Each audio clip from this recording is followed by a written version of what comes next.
que levou a Inês a optar um parto em casa, não é? Porque é que escolheu este caminho? Bem, ele foi uma opção já muito antes da minha gravidez. Eu sabia que queria muito viver um segundo parto em casa, ok? E, portanto, eu comecei a procurar inclusivamente informação e uma série de coisas até muito antes de engravidar.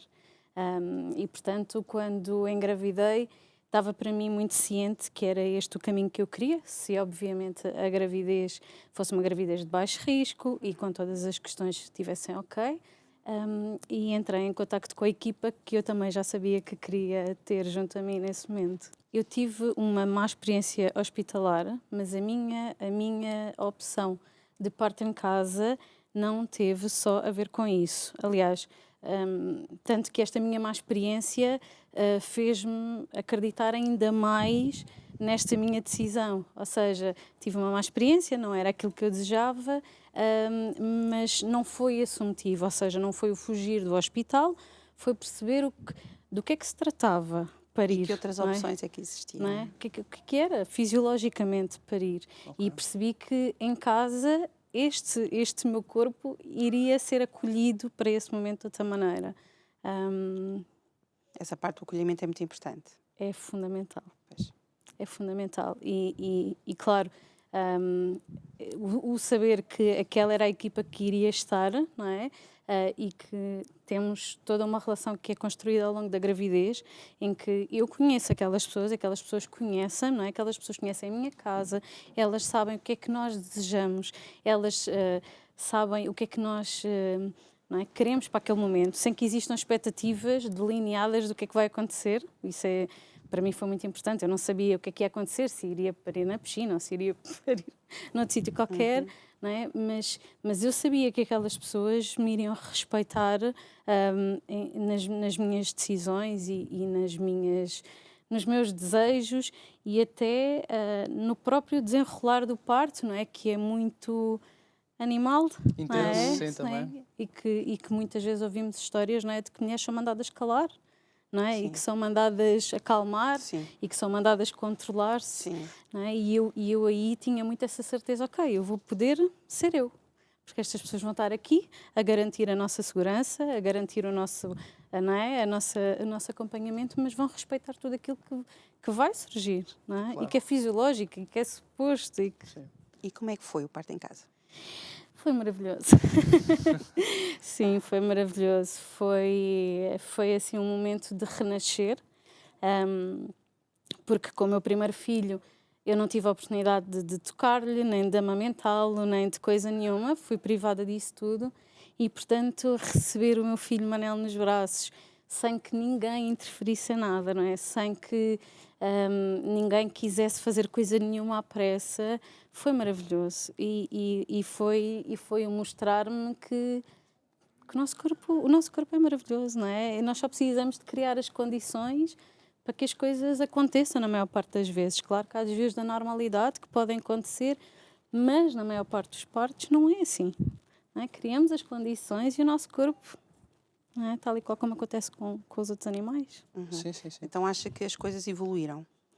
Eu acho que as coisas evoluíram imenso, não é? Seja na informação a que temos acesso, e eu estava a ouvir o Mário, não é, falar sobre isto. Eu tenho a certeza que nós somos privilegiados, não é? Em termos de informação agora, não é? Informação que nós temos acesso. E também a assistência ao parto em casa, não é? Porque é isto, porque continuamos a falar das pessoas que morriam, dos bebés que morriam. Quer dizer, estamos a falar de coisas completamente distintas. O parto em casa hoje não é aquilo que era o parto antes, não é? E, portanto, obviamente que eu tinha uma equipa de profissionais que estudou e que estudou muito e eu sinto, e posso estar enganada, mas que os profissionais que assistem parto em casa acabam por ser profissionais que estudam o dobro, o triplo, não é? Porque têm esta necessidade não é? de estar para todo e de ter muita... Estão fora do seu meio natural, sim, não é?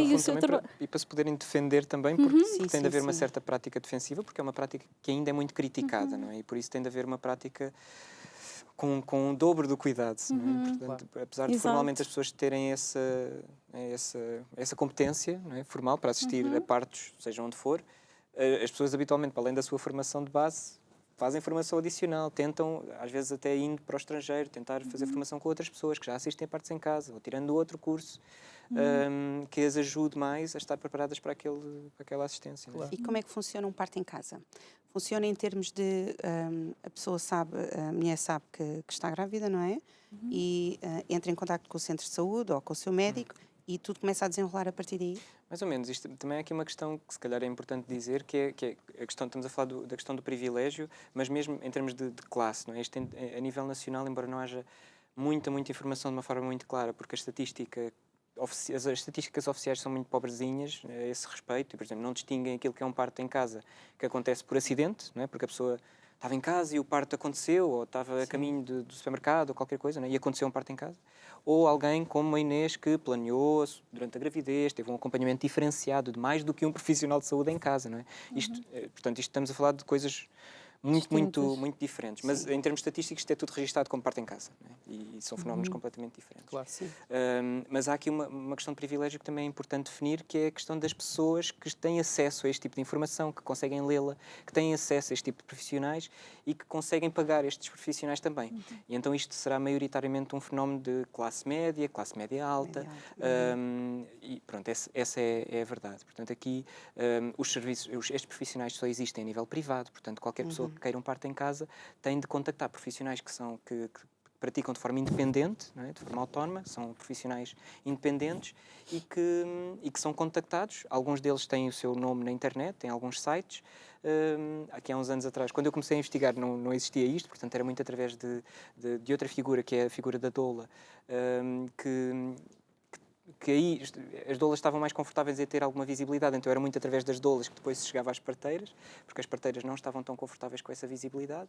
Hoje em dia já não é tanto assim, mas são profissionais a nível privado, portanto tem de se pagar esses profissionais.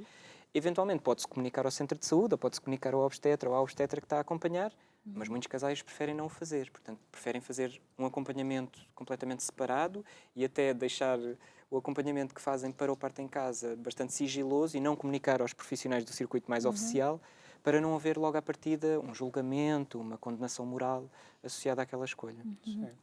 Não sei por acaso como é que terá sido contigo, se houve, se falaste, por exemplo, no centro de saúde ou assim, Sim, houvesse logo a abertura. Mas eu acho que eu estava tão certa, não é, de que era um direito meu e que eu era alguém que estava informada, que eu acho que a própria forma como comuniquei suscitou assim alguns levantares de sobrolhos, mas se calhar é melhor não entrar nesta discussão.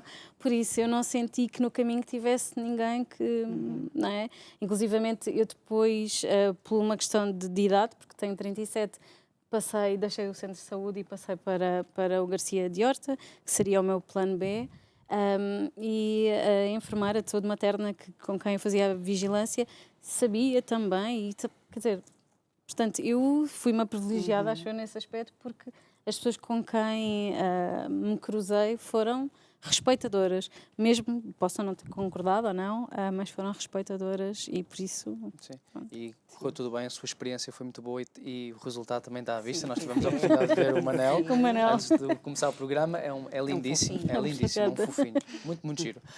Mas também há uma vantagem muito grande quando se faz um parto em casa, é o conforto de estar na própria casa, na verdade não está num bloco operatório que tem aquelas luzes todas e vê, pronto, até pode ter umas agulhas, não é verdade, mas a pessoa está no seu conforto, a pessoa sente-se não só em controle, mas descontraída. Sentiu isso? E estava a partilhar há bocado que o meu parto foi também assim muito rápido, até à parte do expulsivo, que foram assim umas 4 horas muito intensas e que tenho um flash grande que é de entrar na minha casa de banho, porque eu inicialmente estava no meu quarto, e de entrar na minha casa de banho e pensava... Se eu agora tivesse que entrar por uma urgência, e agora estou a olhar para estas luzes e fez-me muito lembrar isso, não é? Se eu agora tivesse que entrar por uma urgência e aquelas luzes todas, não é? Pessoas a pedirem-me para preencher papéis, pessoas a pedirem para eu responder a questões, não é? Como é que ia ser? Não é? Porque depois a questão é que quando percebemos como é que funciona o parto, sabemos que todo este tipo de coisas, não é? Ligam uma parte do cérebro que não é suposto estar no parto, não é? Sim. ativa, Stress, não é? Sim, o nosso cérebro sim. pensante, não é? Não é suposto, é suposto estar lá o nosso cérebro primitivo que sente e deixa-se ir. Então, estas são coisas que em meio hospitalar podiam ser alteradas, por exemplo, não é? Para que as mulheres que têm esta opção possam ter também opções mais dignas para aquilo que é a promoção do parto, não é?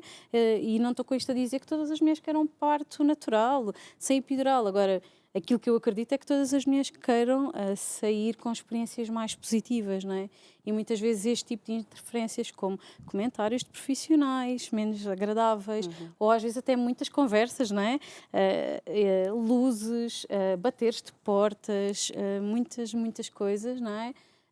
Fazem com que os partos se arrastem, com que as mulheres estejam muito ligadas ao que está a acontecer, em vez de, não é, estarem nelas internamente a próprias e no viver bebé, aquilo que é o momento, sim. E é engraçado porque na prática está tudo bem, não é? Porque depois também quando vamos ver as estatísticas oficiais, o que é que nós vemos? Isto foi um parto, teve alta uma mulher viva, não é? E um bebé vivo. Portanto, foi um parto bem sucedido. Mas depois, se calhar, se falarmos com esta pessoa, ela está completamente destruída por dentro, porque teve uma experiência terrível, porque se sentiu desrespeitada, porque sentiu que não pôde amamentar, ou que afinal pôde amamentar, mas também não era o que queria, não é? Porque isso são coisas menos visíveis e que, e que ainda não contam para a estatística, não é? Quantos partos é que têm experiências positivas, não é? Posso dizer que 1 ano depois do meu primeiro filho estava em terapia, não é? Porque quando saí do hospital, ou seja, foi uma avalanche tão grande de coisas absolutamente surreais que nem percebia o que é que se passava comigo. E posso-vos dizer que ao fim de 6 meses começou a cair a ficha. Ok, isto não devia, isto não devia, e não estou bem e tudo mais. E portanto, 1 ano depois estava em terapia porque estava num processo, não é? E inclusivamente não consegui seguir com uma queixa porque não fiquei em condições de, não é? Porque sabia que me iria ter que confrontar com uma série de coisas que neste momento temos já alguns advogados a fazer aqui um trabalho, não é, de apoio às mulheres interessantíssimo, mas há 4 anos atrás, pelo menos que eu saiba, ou pelo menos eu não tive esse acesso. E de facto é isto, não é? Temos uma mulher e um bebê que saíram vivos do hospital, mas em condições. Ninguém quer saber. Ninguém quer saber. Porque estavam vivos. E para mim isso era muito claro, não é? Que eu não queria isso outra vez. Porque, lá está, porque eu fiz terapia, porque eu recuperei, não é? Organizei tudo o que se tinha passado comigo, mas aquilo que foi roubado ao meu primeiro filho, ninguém lhe devolve. Não é? Ele tinha direito. E isto é uma coisa que, não é? Mas claro que sim, porque é um ser humano que está a chegar ao mundo e tem direito, não é? A estar com a mãe, a estar com o pai, não é? Esta mãe tem direito a ser acompanhada pelas pessoas que ela escolhe, que ela, não é? Claro. Portanto, o parto em casa, Mário, é recomendado quando é uma gravidez de baixo risco, é isso? Sim, se calhar é mais ao contrário, não é tão recomendável se for uma gravidez com alguns fatores de risco. Na verdade, não há propriamente uma orientação muito clara a este respeito, não é? E algumas pessoas podem dizer que isso até é uma coisa boa porque dá alguma flexibilidade e alguma liberdade. Porque se estamos a falar dos direitos da mulher, então a mulher deve ter o direito, idealmente a mulher deveria ter o direito de poder decidir as condições do seu parto. Mesmo que houvesse algum fator de risco, aceitando que aquele risco está a existir, a mulher devia ter na mesma o direito de poder decidir as condições do seu parto. Mas sim, de uma forma geral, até porque há da parte dos profissionais, há este receio, não é, na sua prática, de poderem, alguma coisa que não corra tão bem e de poderem ser condenados por causa disso, porque a prática está um bocadinho debaixo de fogo, habitualmente não aceitam acompanhar uma mulher que tenha uma gravidez com algum fator de risco à partida. Não é? Alguns poderão aceitar, outros não, se calhar vai depender. Se conhecem aquela pessoa, melhor, pior, depende também do que é que estamos a falar em termos de riscos. Há aí alguma flexibilidade e alguma variação também. Mas, idealmente, aquilo que noutros países onde é possível fazer estudos sobre a segurança do parto em casa, aquilo que parecem transmitir e que podemos aprender em relação, podemos trazer para o nosso país de aprendizagem, é de que um parto, se for num primeiro filho, mas principalmente num segundo filho, que a opção do parto em casa é bastante segura e pode e deve ser até encorajada. Estou a falar, por exemplo, em Inglaterra, onde fizeram um grande estudo sobre a segurança dos locais de parto, portanto, comparando o parto hospitalar com o parto em casa, e o parto também em casas de parto, portanto, são unidades de baixa intervenção, e onde se viu que, sem dúvida, para mulheres que têm um segundo ou mais filhos, e que quiserem escolher um parto em casa, essa é uma experiência que é tão ou mais segura do que um parto hospitalar.